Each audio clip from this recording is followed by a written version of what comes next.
She only came to return his cloak. That is all. A simple errand born of stubborn honor. The palace guards laugh when they see her, this ragged woman in threadbare clothes clutching a fur-lined cloak worth more than she would earn in 10 lifetimes.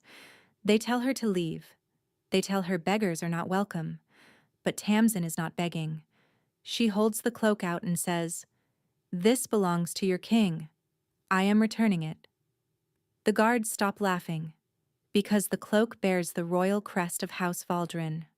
Only one man in the kingdom wears such a thing, the Alpha King Varek, conqueror of the Eastern realms, crusher of rebellions, the wolf who ended the 10-year war with blood and fire and left 3 kingdoms kneeling in his wake. They say he has never shown mercy. They say his enemies' bones line the roads to his palace, and this woman has walked into his fortress like she is delivering bread. The court falls silent when she is brought before him. She does not kneel, she does not beg. She simply holds out the cloak and says, "You dropped this, I am returning it." The king rises from his throne. Everyone waits for punishment, for the swift violence that surely follows such disrespect. But the king does not strike her. He walks toward her, each step echoing through the silent hall. Then he stops. His attention falls to her hands, and something shifts in his expression. The scars, the burns, the fingers that bend at wrong angles, frozen into claws by old breaks that never healed. Hands that tell a story no words could speak. The Alpha King stares at her hands for a long moment. His jaw tightens. A muscle ticks beneath his eye. Then he turns to his guard and says 3 words that will change everything. "Assemble the kingdom." Why would the most feared ruler in the realm summon his entire kingdom for one ragged stranger who only came to return a cloak? Tamsin's hands had stopped aching 3 winters ago. The nerves had finally died. Now her fingers simply did not feel, not the cold, not the heat, not the pain that should have come when she gripped things wrong. She supposed that was a mercy.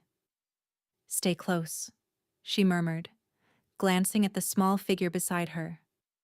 Wren nodded, her dark eyes enormous in her thin face. The child had not spoken a single word in 2 years, not since the tunnel collapse that killed her mother and 36 other workers. Tamsin had pulled her from the rubble and carried her through 3 miles of darkness to reach the surface. When the final collapse came 6 months later, the one that killed 47 more and freed the 8 survivors, Tamsin had carried Wren out again. The overseers declared them dead in the records and told them to disappear. So they disappeared together. The palace of Valdmir rose in the distance, black stone towers clawing at gray sky. Tamsin had never seen it before. For 7 years she had lived within its kingdom's borders. First as a healer in a village that no longer existed. Then as a prisoner dragged from the ashes and thrown into King Varek's labor camps for the crime of surviving. She had dug his iron. She had hauled his stone. She had watched others die in tunnels that collapsed without warning. She had never seen the palace that all of it built. "We could turn back," she said. Wren looked up at her. 2 slow blinks, questioning. "I know." Tamsin touched the cloak bundled under her arm. "I know we cannot." She had found it 4 days ago, tangled in brambles beside the eastern road. The silver crest of House Valdrin marked it as the Alpha King's own. Any sensible person would have sold it. The fur alone could feed them for a year. But Tamsin's mother had taught her something before the soldiers came. "We do not keep what is not ours," her mother had said. "No matter how much we need it. Honor is what remains when everything else is taken." Everything else had been taken. Honor was all Tamsin had left. The gates loomed ahead. Tamsin's step faltered. Wren's hand tightened around her fingers. "I know," Tamsin whispered. "I am afraid too. But we are walking through those gates anyway." Wren nodded once. They walked forward together. The first guard laughed when she told him her purpose. The second threatened arrest. The third saw the crest and went pale. "Wait here," he said. They waited 2 hours in the cold. Finally, a servant appeared. "The king will see you," she said. Her voice held something Tamsin could not identify. Fear, perhaps, or pity. The throne room was vast and cold and filled with people who looked at Tamsin like she was filth. She kept her eyes forward. She kept her spine straight. She kept walking. Ren's hand pressed against her palm. Not a squeeze. Just presence. "I am here." Tamsin held on. The nobles whispered as she passed. Beggar. Peasant. Filthy. She ignored them. She had been called worse in the camps. The throne sat at the far end, raised on black stone, and on the throne sat a man who made the air feel heavier simply by existing, Alpha King Varek of House Valdrin. He was younger than she expected. The stories made him sound ancient. But the man on the throne could not be older than 30 winters. Dark hair fell to his shoulders. A scar ran from his left temple to his mouth, white against sun-darkened skin. And his eyes.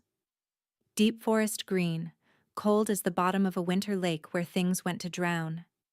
Those eyes watched her approach. Missed nothing. Tamsin stopped at the base of the dais. She did not kneel. Her knees had never healed correctly after the cave-in. She simply held out the cloak. "Your Majesty, this belongs to you. I found it on the Eastern Road. I am returning it." Silence.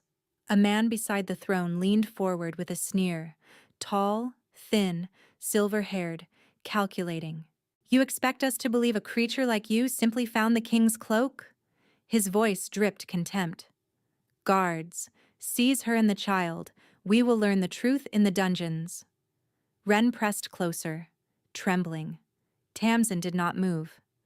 "I stole nothing. I am returning it." "Lies." The silver-haired man spat. "I know what you are. I can smell the labor camps on you. You are an escaped criminal." "I served my sentence. The tunnel collapsed. The overseers declared us dead and told us to disappear." The throne room went silent. The man's face twisted. He opened his mouth. Enough. One word. Absolute authority. The king had risen. He descended the steps, tall and broad, radiating presence that pressed against her skin. He stopped directly in front of her. "The cloak," he said. Tamsin extended her arms. He did not take it. His attention had dropped. Her hands. She watched his expression change. The cold assessment flickered. His jaw clenched. His brow furrowed. He reached out. His fingers closed around her wrist with startling gentleness. He turned her hand over. Palm up. The scars told their story. Circular burns from red-hot iron. Deep gouges where chains had cut to bone. Fingers bent at wrong angles from breaks never properly set. His thumb traced one scar, then another. "Who did this?" His voice dropped low. Tamsin did not answer. She did not need to. His kingdom had done this. His mines. His camps. The king released her wrist. Stepped back. His hands curled into fists. He turned to the silver-haired man. "Chancellor Morthane, how many labor camps operate within my kingdom?" The chancellor paled. "Your Majesty, I hardly think—" "How many?" 14. "And what are the conditions?" "Efficient, productive, as you requested." The king looked at Tamsin's hands, then back at the chancellor. "Assemble the kingdom," he said. The chancellor's mouth fell open. "Your Majesty?" "Send riders to every village, every corner of Waldmeyer. I want every citizen assembled in 3 days, every noble, every soldier." His eyes swept the crowd. "And bring the overseers from all 14 camps, in chains." Silence. "Your Majesty, the expense—" "Did I ask for your opinion?" The chancellor closed his mouth. The king turned to Tamsin. His expression softened a fraction. "You will stay. You and the child. Rooms, food, whatever you require. In 3 days, You will stand beside me. Tamsin blinked. I do not understand. You will. He looked at her hands again. I promise you will. He turned and walked away, leaving chaos in his wake. Ren tugged Tamsin's sleeve. 2 quick tugs. Danger? I do not know, Tamsin whispered. They were given rooms in the eastern tower. Tamsin had never slept in a bed this soft. Ren had no such reservations. The child fell asleep within moments. Tamsin sat by the window and watched stars appear. The palace hummed below. Riders leaving, servants rushing. All because a king looked at her hands. A knock came, soft but firm. She opened it to find servants with food, clothing, and water for washing. They called her "My Lady" 3 times. She ate standing up because the chair felt too comfortable. She did not sleep. At dawn, Captain Brindis of the King's Guard came for her. The king wishes to speak with you privately. Tamsin glanced at sleeping Ren. The child will be watched, Brindis said. I give you my word. She hesitated. I saw what the king saw yesterday, Brindis continued. Your hands. And I watched his face. She paused. In 12 years of service, I have never seen him look like that. Like what? Like someone had gutted him and he had to stand there and let them finish. Tamsin followed. The king's study was smaller than expected. Fire burning low, maps everywhere. Varric stood before the fire, back to her.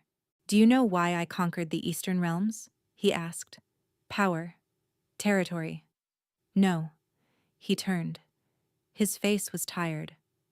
I was told they were suffering. Famine. Plague. Tyrant lords. My advisor said conquest would be mercy. He crossed to the desk. 3 days ago, I believed I ruled a kingdom that had recovered from war. Chancellor Morthane gave me glowing reports. I believed him. He looked at her hands.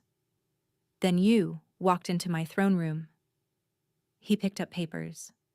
After you left, I pulled every record on the camps, 14 camps, established 6 years ago. I signed the decree myself because Morthane said prisoners could work off sentences contributing to prosperity.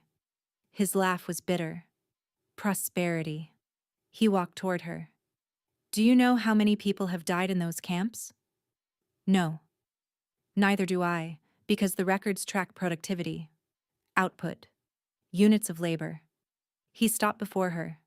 Human beings reduced to numbers, and I did not know. Tamsin looked at him. Past the scars and severity, she saw exhaustion, guilt.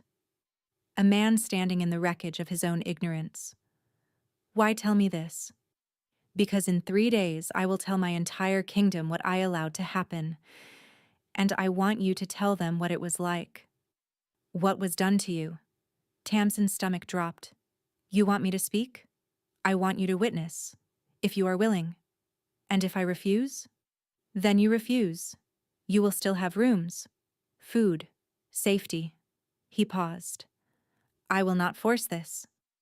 She thought of the tunnels, the 47 dead, the hundreds before and after. I will do it. He exhaled. Thank you.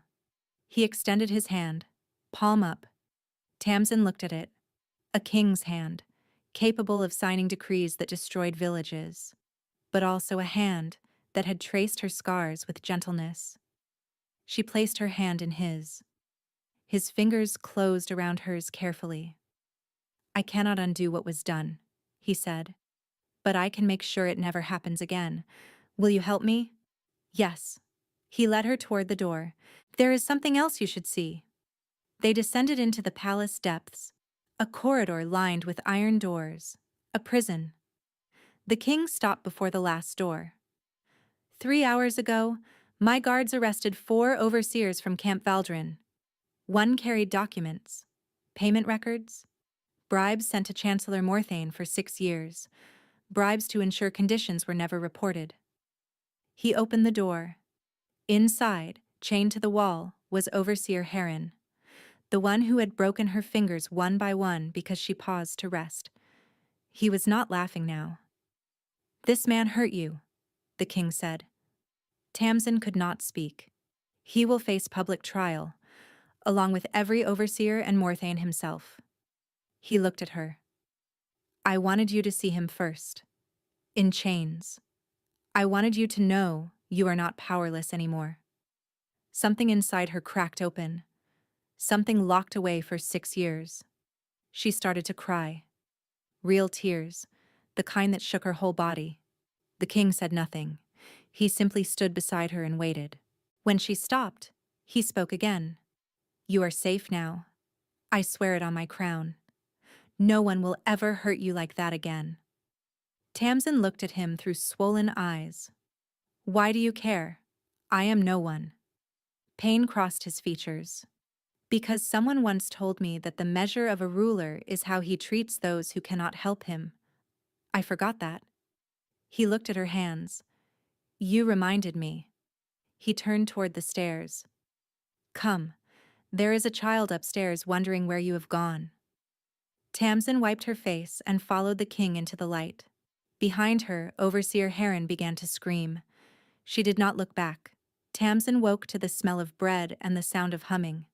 She sat up.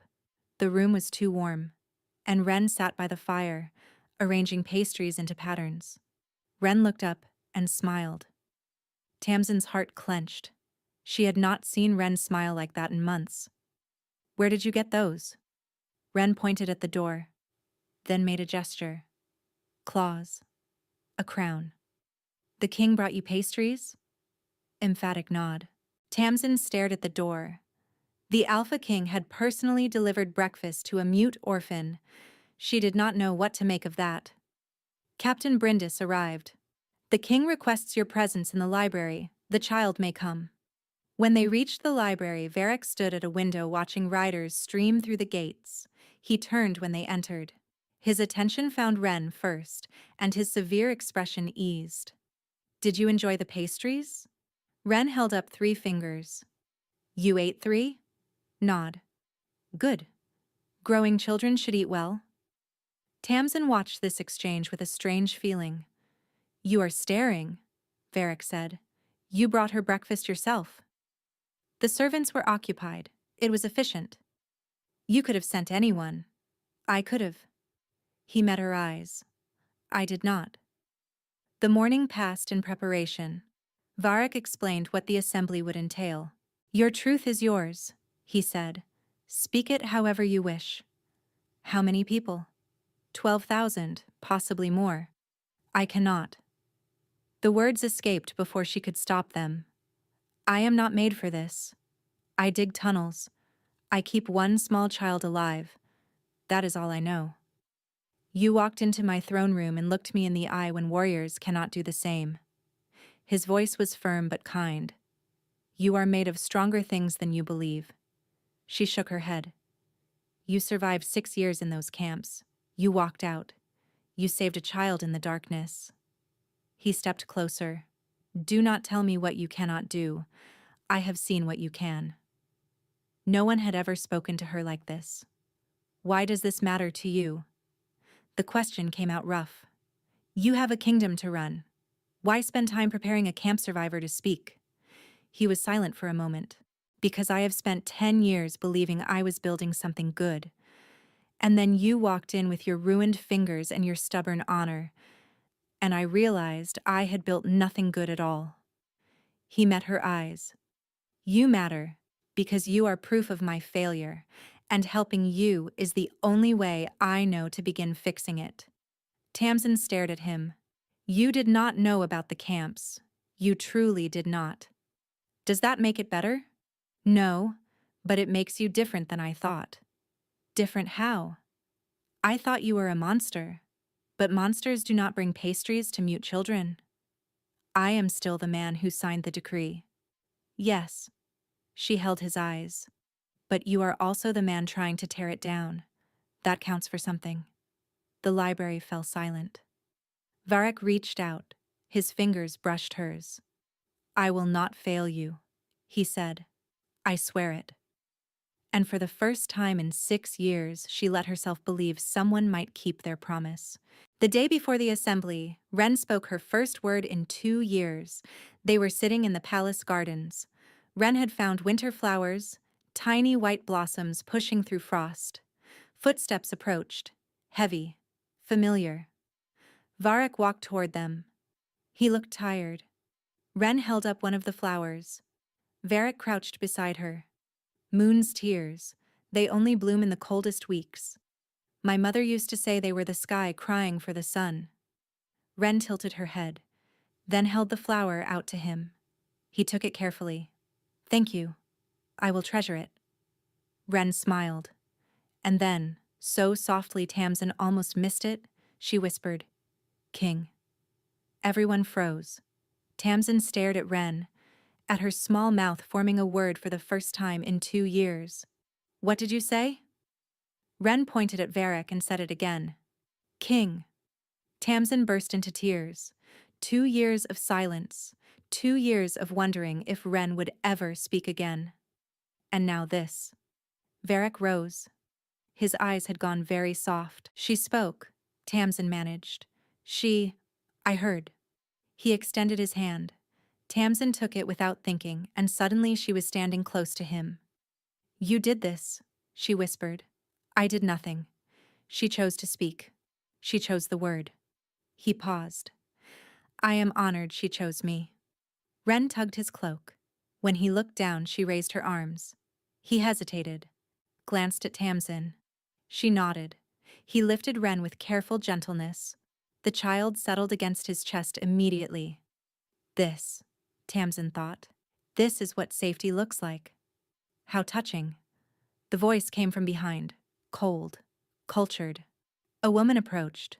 Tall, elegant, silver-streaked dark hair, black silk dress embroidered with wolves. Beautiful, the way a blade was beautiful. Varric stiffened. Mother, he said. The Queen Mother. I see you have found new pets. Her eyes moved over Tamsin with contempt. First you arrest my chancellor. Now I find you holding peasant children like a common nursemaid. Morthane was arrested because he is a criminal. He is efficient. He is a murderer. The Queen Mother's attention cut to Tamsin. You have caused trouble, camp girl. My son was manageable before you arrived. I will not have my work undone by a scarred peasant. You will not speak to her like that, Varric said. I will speak however I please. You are a guest in my palace. Treat my guests with respect, or guest elsewhere. The Queen Mother's eyes narrowed. You have changed. I do not care for it. I do not require your approval. No, she smiled thinly, but you may yet require my help when your assembly falls apart. She walked away. Varric stood motionless until she disappeared. Then he exhaled. Wren patted his cheek. I apologize for her, he said to Tamsin. You cannot apologize for someone else's cruelty. Wren reached out and took both their hands, linking them together with her small fingers between. Tamsin's breath caught. Varric's eyes met hers. Neither of them pulled away. That night, Varric summoned Tamsin to his study. Wren was asleep. Guards posted. Captain Brindis standing watch. The study was warm, lit by dying embers. Varric stood by the window. Close the door, he said. She did. He was silent for a long moment. Tomorrow I will confess my failures before the kingdom. But first I need to tell you something I should have told you the moment I saw your hands. What? The village you came from. Where was it? The question hit her like a blow. Thornwick, she said. Eastern border. Varric closed his eyes. I know that name. I know it because I gave the order. The world stopped. What? 7 years ago, the Eastern Campaign. My generals reported a village harboring enemy soldiers. I ordered it razed. Tamsin's legs would not hold her. She grabbed a chair. You burned my village. You killed your mother. His voice cracked. I believed there were no survivors. I moved to the next battle. I never thought about it again until 3 days ago. He crossed to her. I killed your mother. I made you an orphan.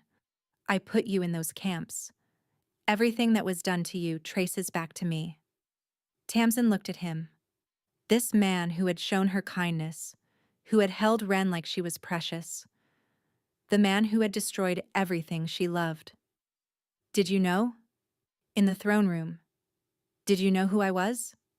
No. I swear it.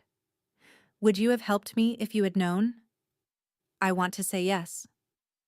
But 3 days ago, I was a different man. Tamsin stared at him. My mother's name was Sarah. She was a healer. She taught me about honor. She died screaming my name because I hid like she told me to. Varric flinched. I have hated you for 6 years, Tamsin continued. I kept myself alive on hatred. She stepped closer. And now I look at you, and I do not know what to feel.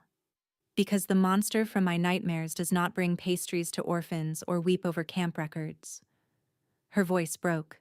How am I supposed to hate you when you are trying so hard to be good? Varric reached for her, stopped himself. You should hate me. I will accept it. What if I do not want to hate you? His breath caught. Then I do not know what comes next.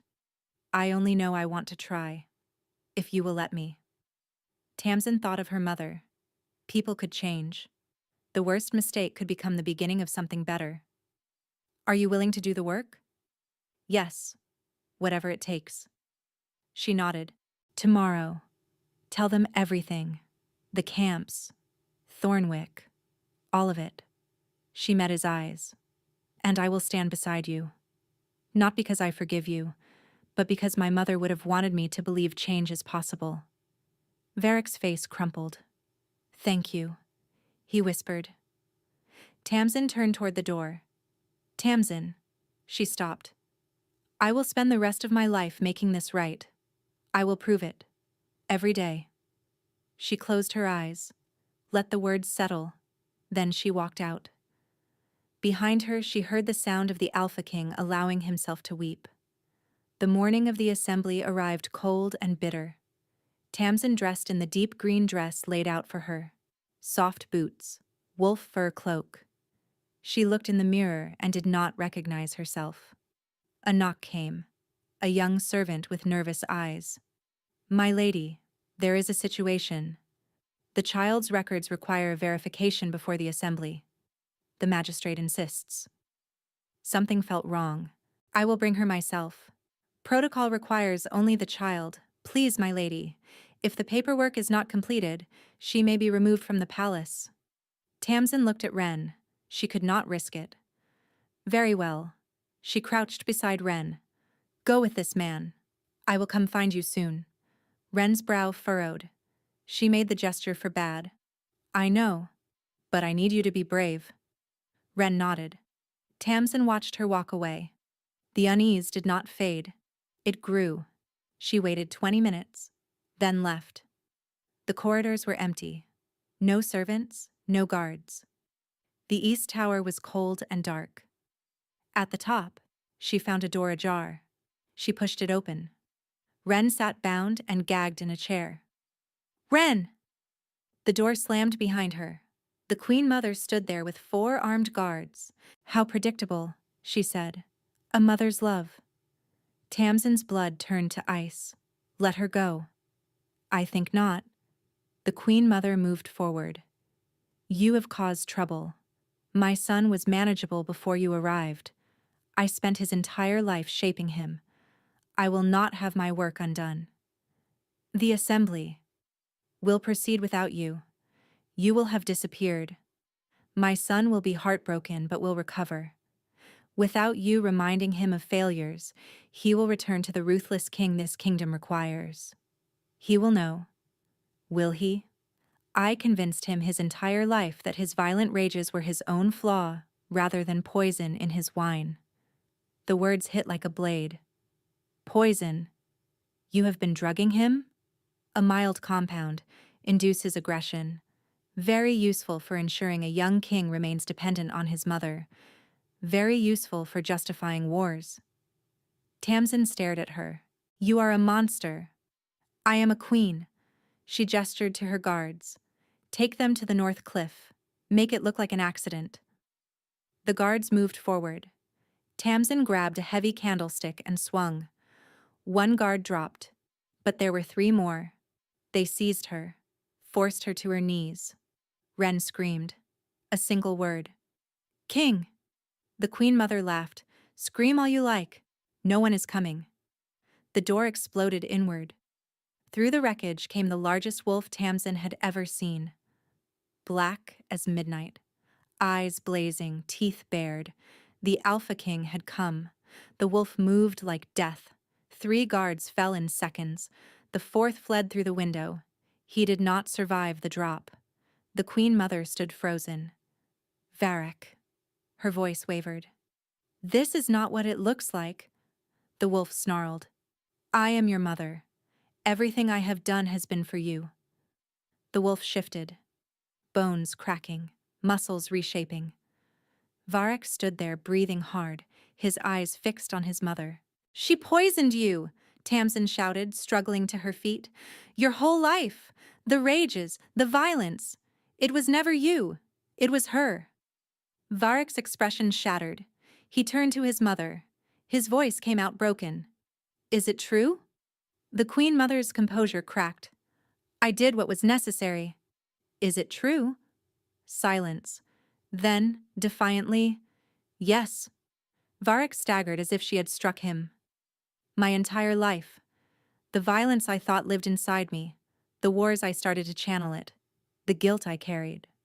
His voice dropped to something barely human. You made me believe I was broken. I made you a king. You made me a murderer. He turned away, crossed to where Wren sat bound, and freed her with shaking hands. The child threw herself into his arms. I have you, he murmured.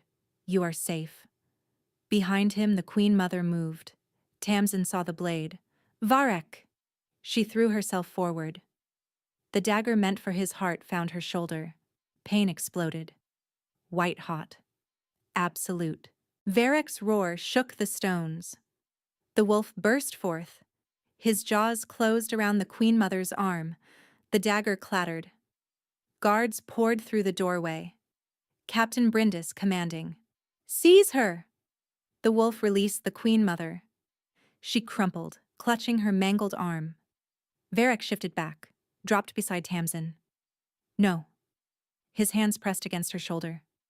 Stay with me. She tried to focus. The edges of her vision were going dark. Wren.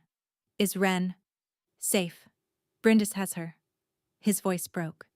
You saved me. Had to. Could not let her hurt you. I am supposed to protect you. You did. She tried to smile. You came. I will always come. The darkness closed in. The last thing she heard was his voice. Healer! Someone get me a healer! Tamsin woke to warmth and sunlight and humming. She turned her head. Her shoulder throbbed. Wren sat beside her bed, arranging flowers in a vase. She looked up when Tamsin stirred. Tamsin, you woke up. Clear and strong. I did. Wren scrambled onto the bed. I was scared. You slept for 3 days. I am sorry I frightened you. I am here now. Footsteps. Heavy. Familiar. Varric appeared in the doorway. He looked terrible. Dark circles. Rumpled clothes. He also looked beautiful. You are awake, he breathed. So I am told. He crossed in 3 strides and dropped to his knees. His hand found hers. I thought I had lost you. I am difficult to kill. Do not joke. His grip tightened. When I saw that blade, your blood, I understood something. What? He lifted her hand to his lips. That I cannot live in a world without you. He met her eyes. Whatever shape this kingdom takes, I want you beside me for all of it. The assembly. What happened? It proceeded. I told them everything. The camps. The poisoning. Thornwick. Many called for abdication. And? I offered to step down. A ghost of a smile. But the noble council decided otherwise. They wanted me to finish what I started. So you are still king? Yes. He hesitated. And I am asking you to be my queen. The world stopped. Not for politics, not for obligation, only because I love you. Since you walked into my throne room with my cloak and defiance in your eyes, I will love you until my last breath. I am a camp survivor, from a village you burned. You are the woman who reminded me what honor looks like, who saved my life, who taught me change is possible. He pressed his forehead to their joined hands. You are everything. Ren tugged Tamsin's sleeve. Say yes. He is very sad when you are not there. He paces and makes grumpy faces. I do not make grumpy faces, Varric muttered. You do. Despite everything, Tamsin laughed. My mother believed people could change. She touched his scarred face. Yes. His eyes went wide. Yes? Yes. I will stay. I will help you rebuild, and apparently stop your grumpy pacing. Varric laughed, warm and full. Then he kissed her. Gentle, a promise, a beginning. When they broke apart, Ren was beaming. Now we are a family. A real one. Varric pulled them both close. Yes, we are. Outside, the sun broke through clouds. Bells rang. The kingdom was beginning again. And in a small room filled with warmth and light, a family was born from wreckage. Tamsin closed her eyes and believed in happy endings. Thank you for listening. I hope this story touched your heart. These stories exist because of you. Because you listen, share, and return. That means more than you know. Until next time.